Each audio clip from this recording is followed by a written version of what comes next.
Hey, I'm Carly Will, and this is my online lab practical for Lab Practical 3, Axial Muscles Demonstration. And you mentioned Bitmojis, I thought, in the Zoom presentation, so I figured I'd spice it up a little and put some Bitmoji in here to personalize it. So here we go. So the first thing we'll cover is the epicranius, and the epicranius is um, the muscle structure that covers the top of your head over the frontal muscle, or not the frontal bone, the parietal bones and the occipital bone, kind of making the dome of your cranium. And the first muscle is the frontalis muscle, and the frontalis muscle um, originates at the epicranial aponeurosis and inserts at the skin of eyebrows and the root of the nose around the frontonasal suture, kind of where the glabella is, which is like right between your eyebrows. Um, and it ends where it says the skin of eyebrows. It's right above where your eyes are, so where your frontal bone ends. So the action it does is raise the eyebrow, and you can see that I'm raising my eyebrows here, looking like a fool, but you gotta do what you gotta do. So you see right here is the origin, and it inserts right here under that muscle that's surrounding the eye. There's a better image of it over here. So this would be the insertion right there above the orbit and at the frontonasal suture, and it originates right here. You're going to see that the aponeurosis kind of goes like right there. So it originates and moves down. So it takes up basically right here is your frontalis muscle, and it covers up most of your frontal bone. The aponeurotica, which aids in being able to raise your eyebrows because it holds everything together pretty much. Its origin and insertion are non-specific because it's basically just a connector that's connective tissue, and it attaches to the frontalis and occipitalis to anchor the scalp. It's what makes your scalp so tough, and it's what basically provides the ability for your scalp to be an anchor for your facial movements, for your eyebrows to be able to move and stuff like that. And so, just like it was with the frontalis, it's going to start, or not really start, it's going to at some point connect with the frontalis muscle right about here. And then it's going to connect with the occipitalis down here. And so it just kind of is this white band, as you can see right here. And it's going to go, and it's just going to connect everything so that you can move your forehead. So we see here that the next part of allowing this movement is the occipitalis, which you wouldn't think would have a role in being able to raise your eyebrows and move your forehead, but it does. It provides a counterweight to the aponeurosis so that the frontalis can pull the scalp, so that it can raise your eyebrows. And the occipitalis is going to originate on the occipital and temporal bones. So see right here, it's not entirely on the occipital bone. It goes a little bit behind the ear, which is part of the temporal bone. And it's going to be able to just hold this down and provide a counterweight so that you can move this part too. So you see right here, it inserts on the aponeurosis. It goes like that. It originates on the occipital and temporal bones, and it inserts on the epicranial aponeurosis. So following that arrow from origin to insertion. So that's the epicranius. And here come the facial expression muscles. And I put a donut on this one because donuts make me happy, and I want to express that. So to start, we'll do the orbicularis oris, which originates by indirect way to the maxilla and mandible. It connects to the other muscles around there, and the fibers just kind of, it doesn't really connect to the bone itself. Orbicularis oris doesn't connect to the bones. It just kind of connects to the other muscles that connect to those two bones, which can make it seem kind of difficult. But if you think about how independent your lips are, and how like they seem like they're not connected to your bones or anything like that, it's because they're connected to other muscles that are connected to your bones. they kind of serve as like extension cords, as if you will. So their action is to close the mouth. So you see right here, whoop, sorry, that was an ugly one. That's your orbicularis oris, and it's going to go all the way around, but you can't see the other side of this head. But that's the best model of the way that the strands go. They all just kind of worm around each other, and they're going to insert the muscle and skin at the angles of the mouth. So yeah, it just kind of all comes together to enable your movement. They're more of a freestyle kind of muscle. Yeah, so you can see me making ridiculous faces again. And the way that like they are, the way that they encircle the mouth, allows for kissing and whistling and like making a duck face because they encircle the whole mouth instead of all these little muscles here and there. This has the biggest role as a singular unit in being able to close your mouth. So you can see that it's kind of hard to mark on a skeleton because it's not connected to the bones, but indirectly it'd be connected to the muscles that are connected to the bones. And that's why your lips are so independent from bone. Could you imagine if your lips were connected entirely to bone? That would be a disaster, and speech would probably be impossible, which is a great thing that it's not because I love to talk. So yeah, that's your orbicularis oris. And on these models too, you can see how the strands just kind of go. The fibers go in a circular direction. I don't know why I keep saying strands, but they're the fibers. You can see how they go around. If you just note, they're really noticeable.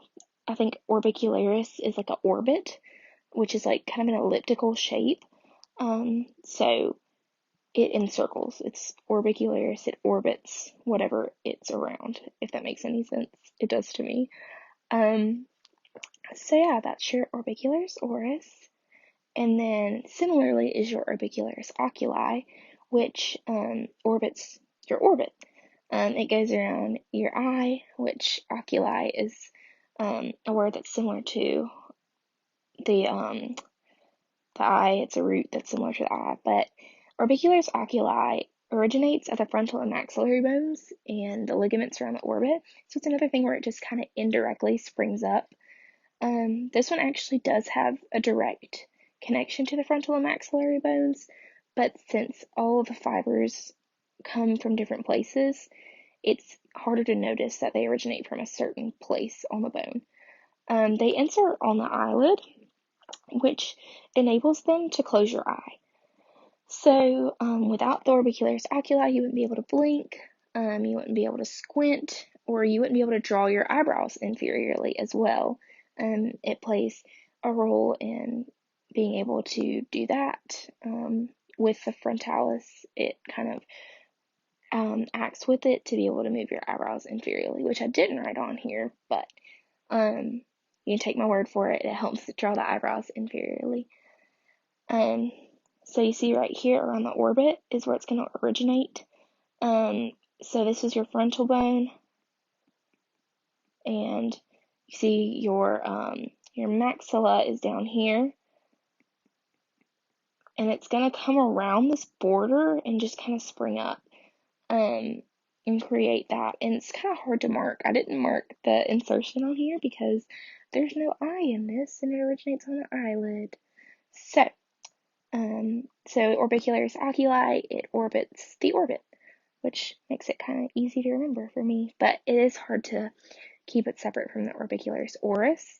So oculi means eye, oris means oral, being mouth. So right here on these models too, you can see how the fibers run in a circle and they orbit around the eye. Just like the earth orbits the sun, these fibers orbit the eye. So the zygomaticus is your smiling muscle. You know that old saying, it takes more muscles to frown than a smile. I think that actually might be true based on what this lab practical has taught me. So the zygomaticus originates on the zygomatic bone, which is the bone that's right here, not to be confused with the zygomatic arch, which is part of the temporal bone. So it's going to originate on the zygomatic bone, and it's going to go down here. it's kind of hard to tell from where the arrow is pointing, but it kind of originates under where your, it's going to originate kind of under where you'd see your orbicularis oculi, and it's going to move down towards your mouth, which makes sense because it makes you smile. So the fibers run down, sort of like if you think about a rope from the top, if you grab onto a rope and somebody's at the top, it pulls up. So from its origin, it's going to pull the insertion up.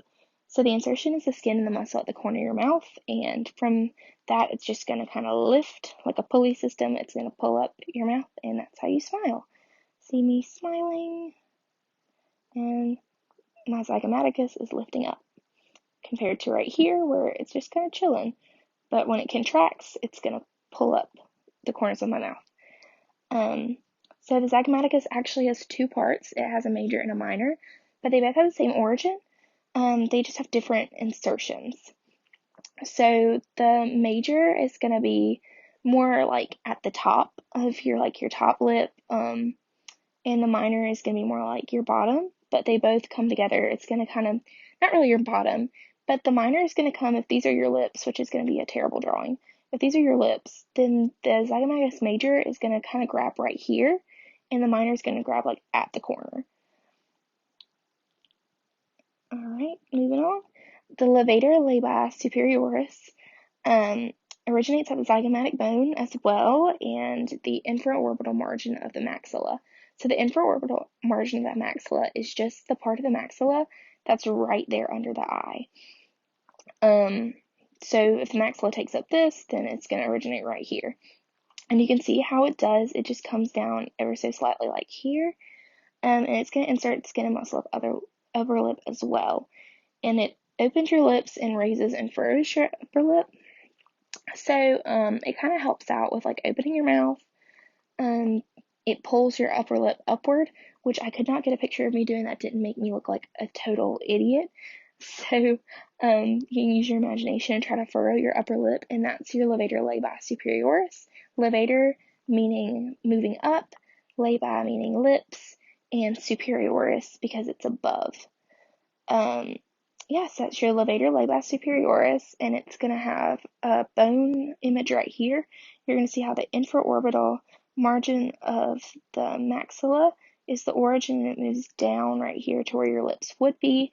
But since your lips aren't a bone, it is not on the skeleton. But you can see how it inserts on, or it originates from bone, and then it inserts at soft tissue, which is really cool. And a lot of these expression muscles do originate at bone and hook up to softer tissues, because the softer tissues are more flexible, which help you to make expressions. But it needs to come from a place that is stable and a place of power. So it originates at the bone, which helps it to hang on for movement. And yeah. So the temporalis muscle is, while it's also a place for it's more so a chewing muscle, but it also is part of facial expression. So your temporalis muscle is part of your temporomandibular joint, but not the joint itself, but the action that occurs at that joint. So it's going to elevate and retract your mandible, which means it's going to pull it up and it's going to pull it back. So it's going to be like having an overbite and being able to close your mouth. It originates at the temporal fossa, which is like, well, not really the temporal fossa, at the temporal rim. See, the book said temporal fossa, but it originates more up here. So it goes up here and then it just kind of leads down, and it's going to insert at the coronoid process of the mandible, which is on, you'll see it better right here. So it's going to originate on the rim of the temporal bone, and it's going to go down and it's going to insert right here, which is why it helps that's why it's able to pull your mandible back up, because it just kind of, if you think about it, it's grabbing on right here at this process, and it's pulling. It's going to pull it up, and then it's going to release, and then when it contracts again, it pulls it back up. So at its contraction, it's holding on right here. It's anchoring itself here, and it's pulling your mandible back up. Your mentalis muscle is on if you think about it, it's on your chin. So the mental region, your mentalis, and it originates in your mandible below your incisors, which are your bottom 4 teeth right in the front. And so it's going to originate down here. This is going to be the origin, and it's going to go down and insert right here at the skin of your chin. So just like the rest of them, like I already explained, it needs an anchor at somewhere that's stable, somewhere like the mandible, and it's gonna need to be able to express yourself. It needs to have somewhere flexible to pull up. So its action is it wrinkles the chin and it protrudes the lower lip. So I think about like a little kid pouting. Their mentalis muscle, you can see right here if you look closely how like relaxed my chin is, and then whenever I poke out my bottom lip, you can see the whole, what would be the mentalis muscle right here. It all kind of crinkles up.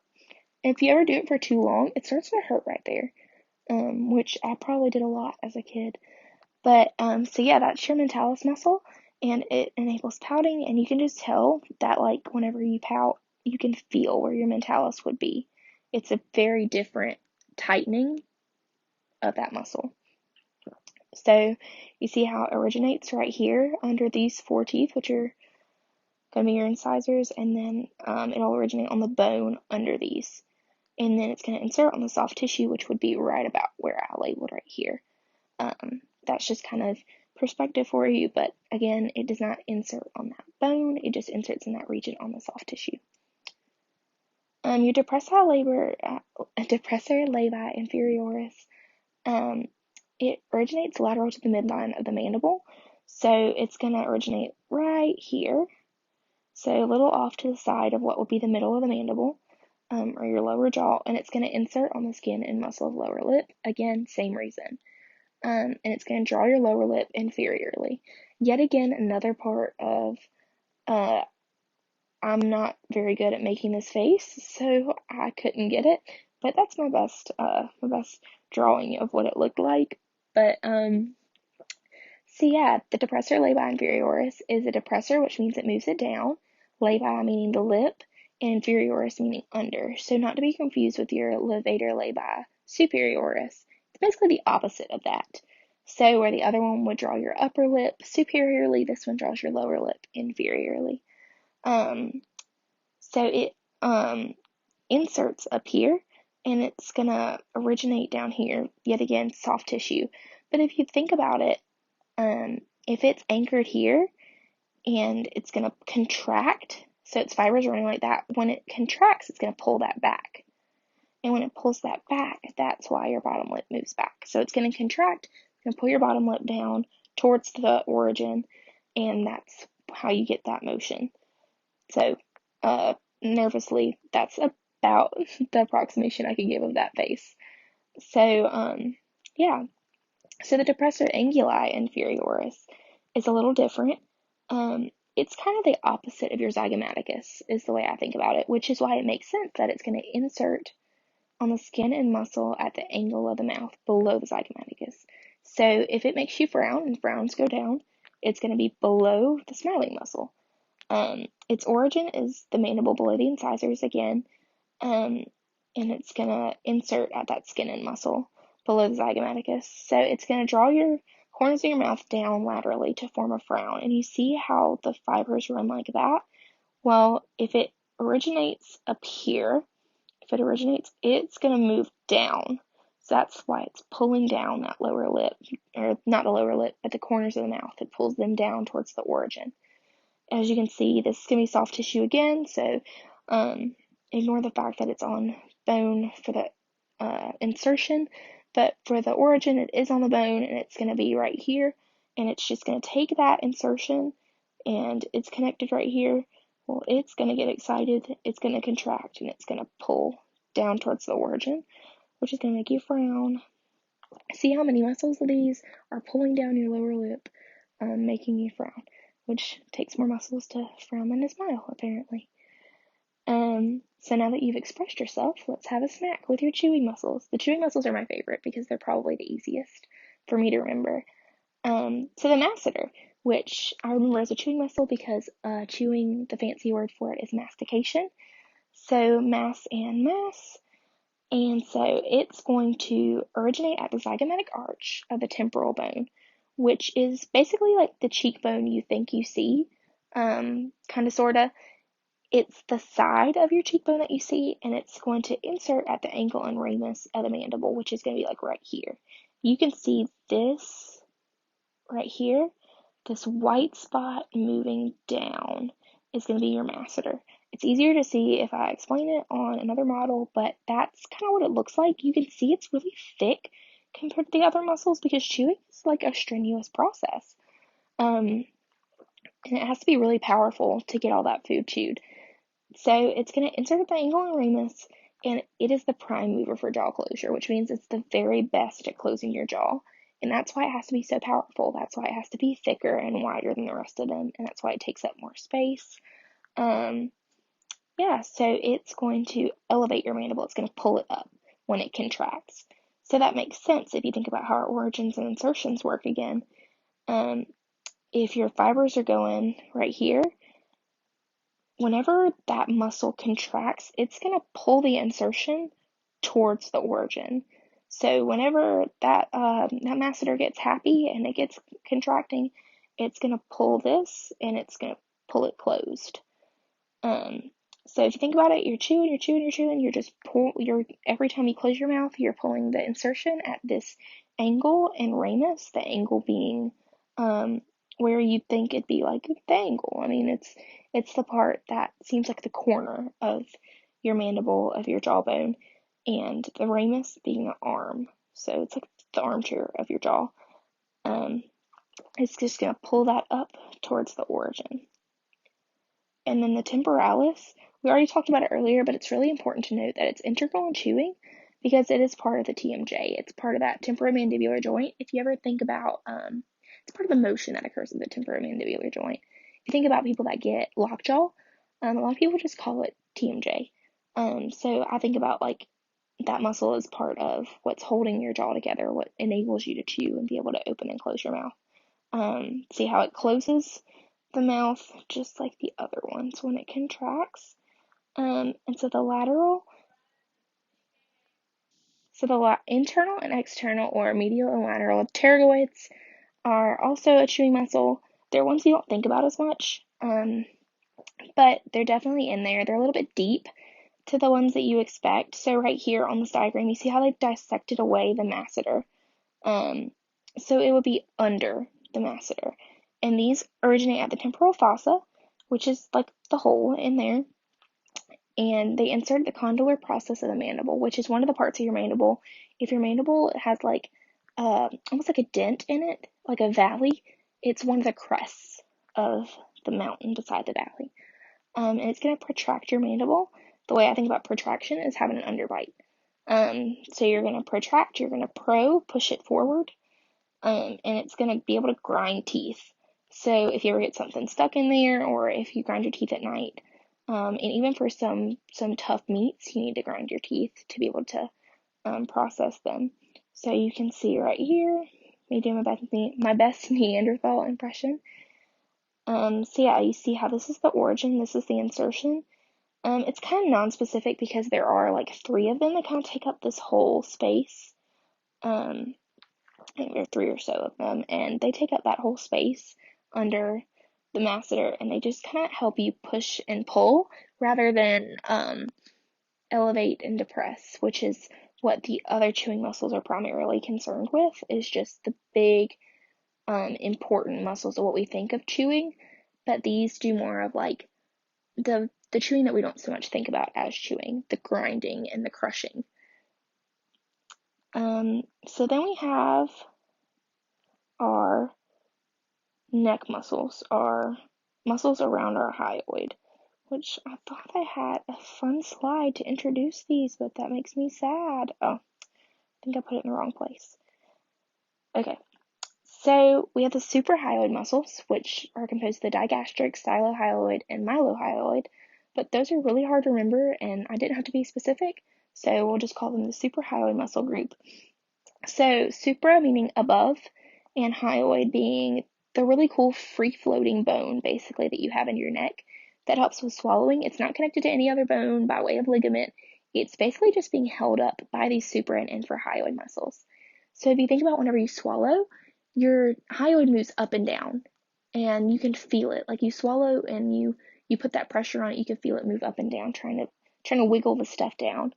So these are going to elevate that hyoid during swallowing. And if you just experiment with swallowing, you can see how different it looks, how deeper. So the suprahyoids are doing this action here, where I'm definitely picking up my hyoid muscle or my hyoid bone. Yeah, you just have to think about chewing, and these are above the hyoid, so they're gonna they're gonna originate at things like the mandible and the temporal bone, and landmarks on those that I didn't have to be specific about. Just know that they originate above the hyoid and they insert on the hyoid, which means that they can move the hyoid. Right here you see that's the hyoid bone just chilling, and the origin can be anywhere up here under your mandible. Yeah, so then in contrast, there are the infrahyoid muscles, which are your sternohyoid, omohyoid, and thyrohyoid.